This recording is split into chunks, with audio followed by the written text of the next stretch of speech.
नमस्कार विद्यार्थ्यांनो, आपल्याला माहित आहे की आपल्या आजूबाजूला वनस्पतींच्या अनेक प्रजाती अस्तित्वात आहेत. धड्याच्या मागील भागात आपण वनस्पती साम्राज्याच्या वर्गीकरणाच्या पारंपरिक प्रणालीबद्दल शिकलात.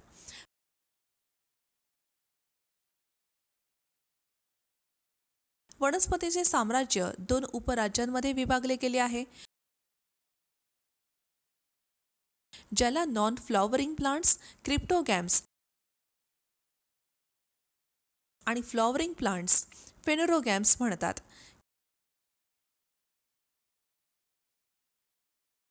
क्रिप्टोगॅम्समध्ये एकपेशीय वनस्पती, बुरशी, ब्रायोफाइट्स आणि टेरिडोफाइट्स समाविष्ट आहेत. फेनोरोगॅम्समध्ये जिम्नोस्पर्म्स आणि एंजिओस्पर्म्स समाविष्ट आहेत.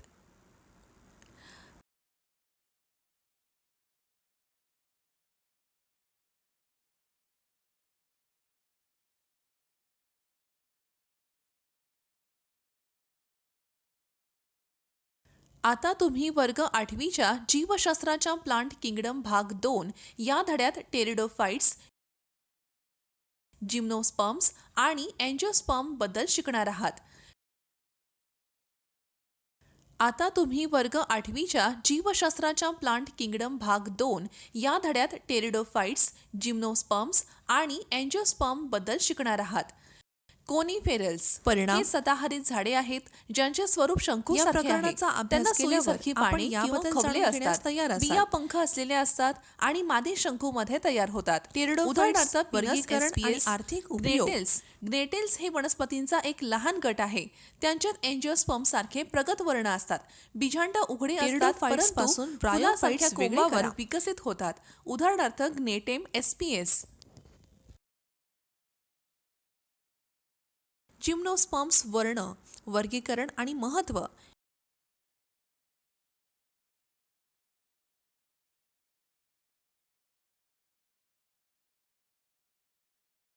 एंजिओस्पर्म्स वर्ण, वर्गीकरण आणि महत्त्व.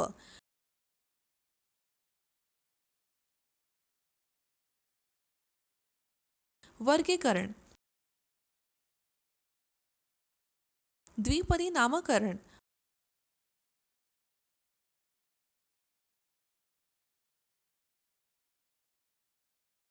औषधी वनस्पतींचा वापर. महत्त्वाचे शब्द: स्पोरोफिल, होमोस्पोरस, विषम, जिम्नोस्पर्म्स, एंजिओस्पर्म्स, डायकोटिलेडन्स,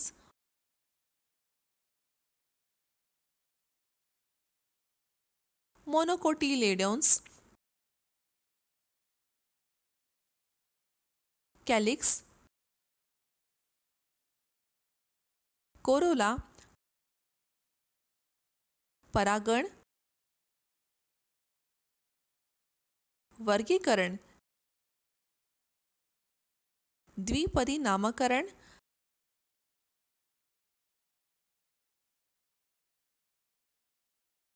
हर्बेरियम.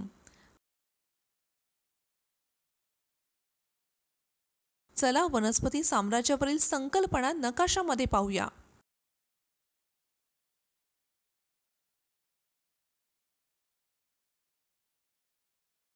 आता आपण टेरिडोफाइट्स बद्दल जाणून घेऊया.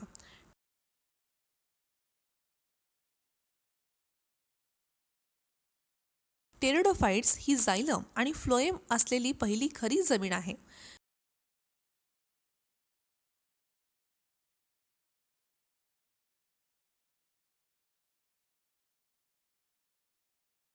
म्हणून त्यांना संवहनी क्रिप्टोगॅम्स असे म्हणतात.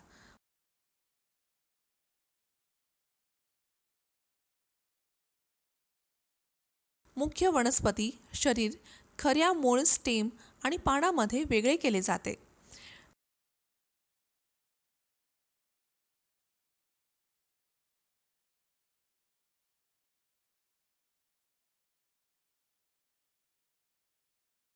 रेडिओफाइट्स देखील पिढ्यांमधील बदल प्रदर्शित करतात.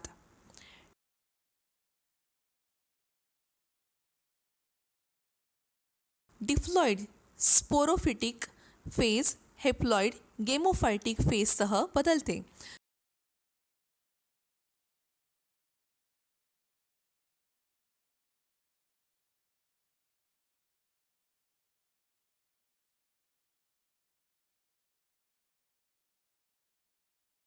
स्पोरोफाइट हा प्रबळ टप्पा आहे.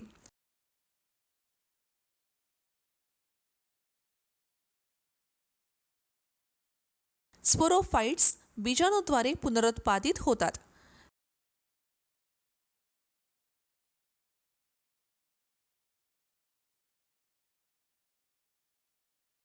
स्पोरोगियममध्ये बीजाणू तयार होतात.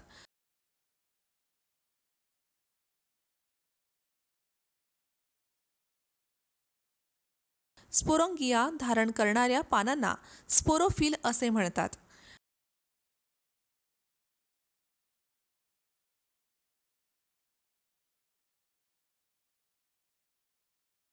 बहुतेक झाडे मायक्रोस्पोर किंवा मेगास्पोर आणि होमोस्पोरस असे फक्त एकाच प्रकारचे बीजाणू तयार करतात.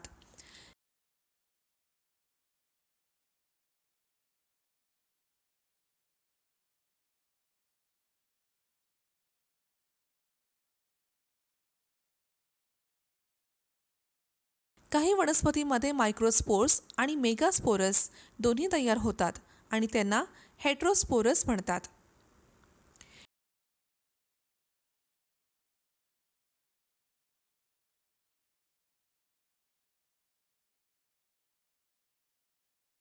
बीजाणू प्रोथॅलस नावाच्या गेमटोफायटिक पिढीला जन्म देतात.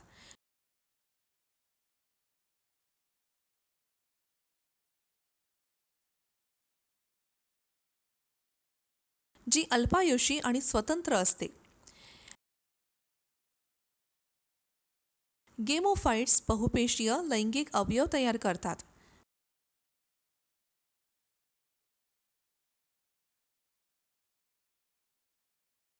अँथ्रेडियम जे अँथ्रोझॉइड किंवा नर गेमेट आणि आर्चेगोनियम तयार करतात, ज्यामध्ये अंडी मादी गेमेट असते.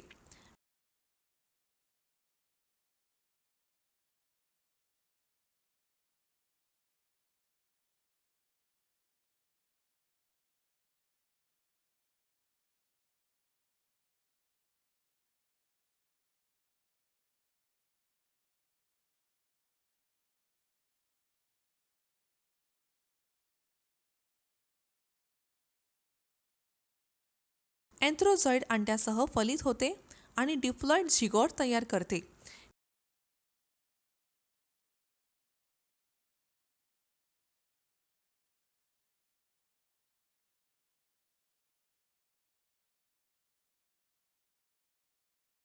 हे भ्रूणात विकसित होते, जे स्पोरोफायटिकमध्ये वेगळे केले जाते.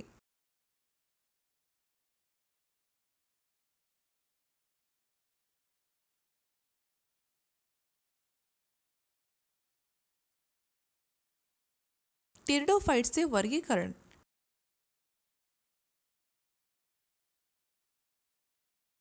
टेरिडोफाइट्सचे 4 वर्गामध्ये वर्गीकरण केले जाते. ते आहे सायलोप्सिडा, उदाहरण सायलोटम.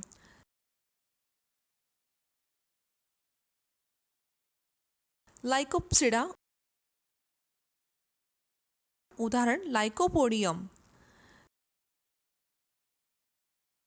स्पेनोप्सिडा,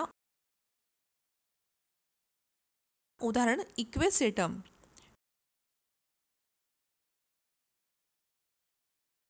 टेरप्सिडा, उदाहरण नेफ्रोलेपिस. लाइकोपोडियम क्लब मॉस म्हणून ओळखले जाते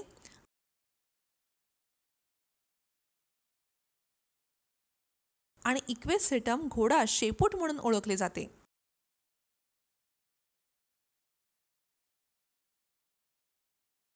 टेरिडोफाइटचे आर्थिक महत्त्व.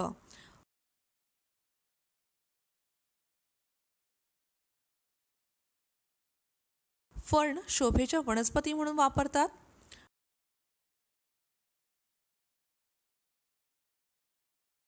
ड्राय ऑप्टेरिसच्या राइझोम आणि पेटिओल्समधून वर्मी फ्यूज औषध मिळते.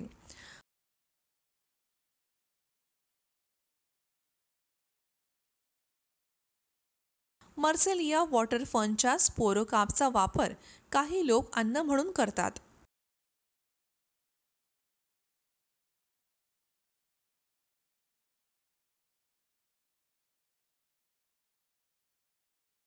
ब्रायोफाइट्स आणि टेरिडोफाइट्स मधील फरक.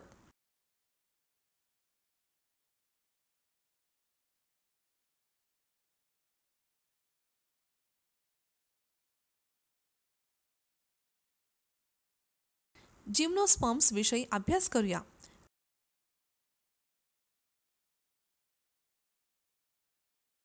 जिम्नोस्पर्म्स या बीजांड वनस्पती आहेत, म्हणजेच त्यांचे बीजांड फळांटाने वेढलेले नसते.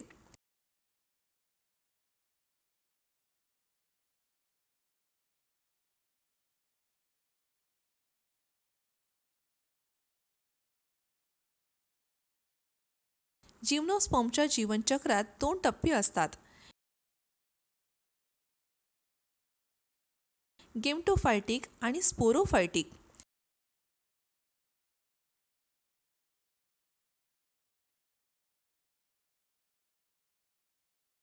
स्पोरोफायटिक वनस्पती शरीर प्रमुख असते आणि ते मूळ,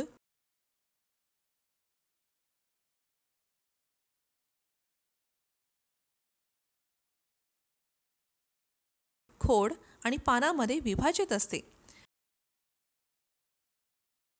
यामध्ये जायलम आणि फ्लोएम सारख्या विकसित वहिनी उतक वेस्क्युलर टिश्यू असतात.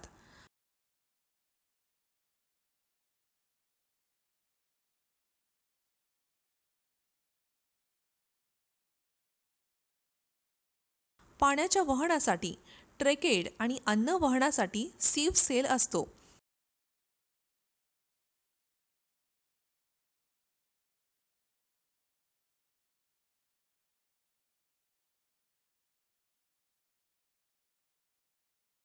त्यांच्याकडे शंकू कोन्स असतात, ज्यामध्ये स्पोरोंजिया आणि बीजाणू तयार होतात.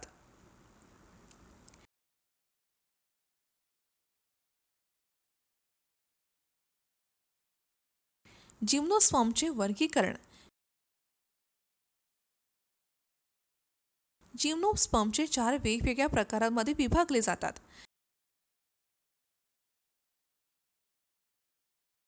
हे प्रकार पुढीलप्रमाणे आहेत: सायकॅडेल्स, जिंकोएल्स, कोनिफरेल्स, ग्नेटेल्स. सायकॅडेल्स हे ताडासारखे सरळ वाढणारे आणि अप्रकाशित लहान झाडे असतात.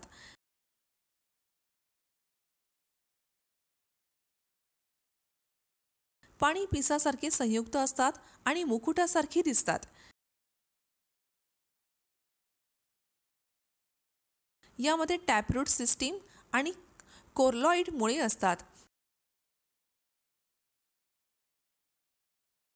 उदाहरणार्थ सायकस प्रजाती.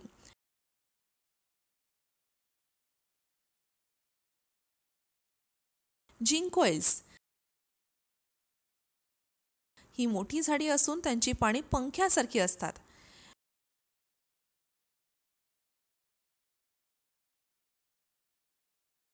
गिंको बिलोबा हा या गटातील एकमेव जिवंत प्रकार आहे.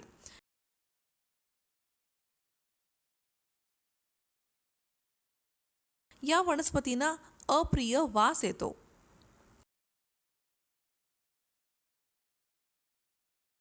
कोनिफेरल्स हे सदाहरित झाडे आहेत, ज्यांचे स्वरूप शंकूसारखे आहे.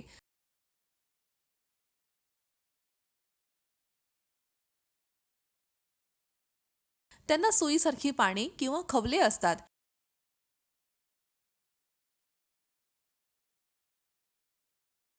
बिया पंख असलेल्या असतात आणि मादी शंकूमध्ये तयार होतात. उदाहरणार्थ पिनस एस्पियस, ग्नेटेल्स. ग्नेटेल्स हे वनस्पतींचा एक लहान गट आहे. त्यांच्यात एंजिओस्पर्म सारखे प्रगत वर्ण असतात.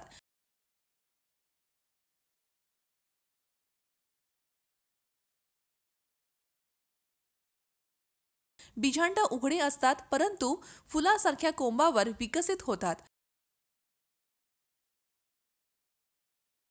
उदाहरणार्थ ग्नेटेम एस्पियस. जिम्नोस्पर्मचे आर्थिक महत्त्व.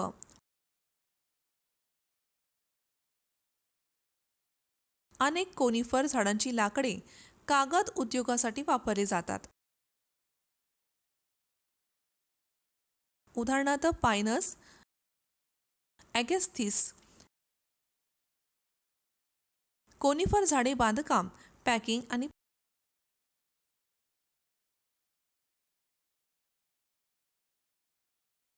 प्लायवूड उद्योगासाठी सौम्य लाकडाचा स्रोत आहेत. उदाहरणार्थ सिड्रस, ॲगॅथिस. टर्पेंटाईन हे आवश्यक तेल पायनसच्या कोदांपासून काढले जाते.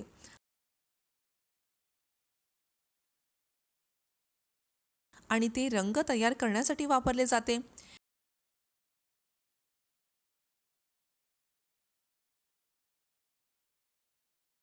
हे औषधीय वापरासाठीही उपयुक्त आहे.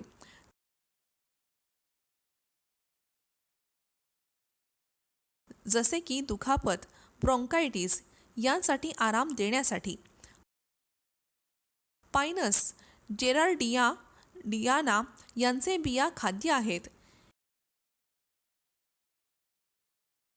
एफ्रेड्रिन हा एफ्रेडा पासून काढला जाणारा अल्कलॉइड असून तो अस्थमा व श्वसनाच्या समस्या बऱ्या करण्यासाठी वापरला जातो.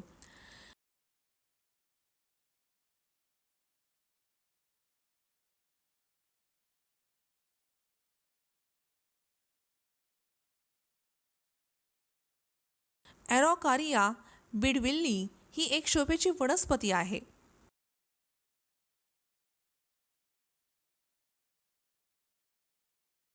लक्षात ठेवण्यासारखे मुद्दे. पटरेडोफाइट्स हा पहिल्या खऱ्या स्थलजीवन वनस्पती आहेत. त्या संवहनी क्रिप्टोगॅम्स आहेत.